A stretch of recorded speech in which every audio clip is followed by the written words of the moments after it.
So here we have the 1200D, which is basically a basic digital SLR, crop sensor camera, EFS lens, 18 to 55mm, 5.6, quite a basic camera, ideal for you if you want to do a bit of video photography but you don't want to spend too much money.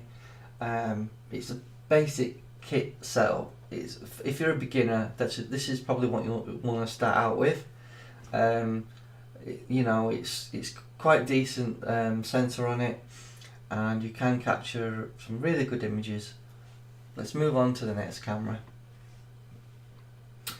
Right, a step up from that particular camera is the 750D, which is quite a nice camera. They've increased the actual megapixels on this one to 24.2 megapixels. It's still a crop sensor camera.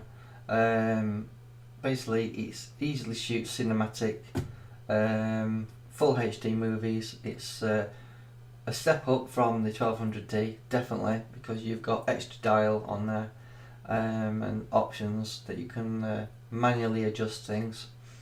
Basically, it has NFC and Wi-Fi built in as well, so it's fantastic for anyone who wants to basically be uploading images to your phone and then from your phone to Facebook or Instagram. So this is probably a decent camera to go for. It's a little bit more money at £575 opposed to 300 and odd for the 1200D, but as with anything, the more you spend the better you get. Now here we have the new 80D, which obviously is fantastic.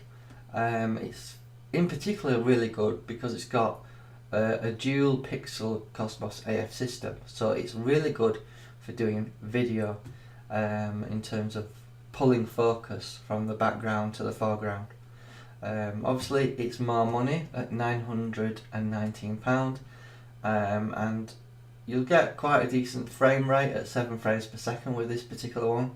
I highly recommend this one if you're just looking for something that's a bit better than the beginner SLRs but can't afford the more pro ones. Then we move on to the semi-pro body, which is the Canon EOS 7D Mark II. I actually used the 7D original camera myself, and I think it's a fantastic camera. This particular one, the 7D Mark II, has better low light performance than the previous two do, and you get 10 frames per second shooting. It's more geared towards stills than the actual 80D is, because the 80D is probably better at video, but you can still do video on the 7D Mark II, but obviously it doesn't have Wi-Fi built in because it's got a special metal body that gives it more protection. But the problem is when you have a body that's more durable and it's got better materials to protect it, it stops the Wi-Fi signal coming through the body. So obviously that's the compromise you've got to decide. Do you want Wi-Fi and the ability to upload to your phone, or are you happy to have something more durable? Because obviously you will get some, because obviously with the 7D a lot of it will be weather sealed, and there'll be like gaskets on the actual buttons to you know, make it water resistant. So the 7D, price wise, you're looking at £1,159 on Amazon, which obviously is a bit more expensive than the 80D, but it is classed as a semi-pro body and it is better weather sealed than the 80D is. Right, one other camera I want to discuss is the Canon EOS 5D Mark III. Basically it's a full frame camera, actually selling for £2,129 as of April 2017. Obviously I think Canon have reduced the price because obviously the Mark IV is around £3,000 at present pricing, and basically it's a fantastic camera if you need full frame and you're interested in doing weddings, anything that requires something that can capture pictures in low light, this is the camera you want to go for. Obviously it lacks high frames per second. Now this can only do 6 frames per second, but its ISO range is quite high, ranging from 100 to 256,000 ISO, which can be expanded to 512,000. If you wanted to, you can go to 100,000 ISO, but I wouldn't recommend it, because generally when you start boosting ISO above 6400, the colours start to fall out, and basically your performance on the ability to capture good colour is reduced significantly when the ISO goes beyond a certain range. So but if you're after something that can do weddings, that sort of thing, basically you can't go wrong with the 5D. It's a fantastic camera, and I believe the Mark IV is a little step up. Personally, I don't think the Mark IV is really worth the price in regards to the actual features that have actually been put onto it.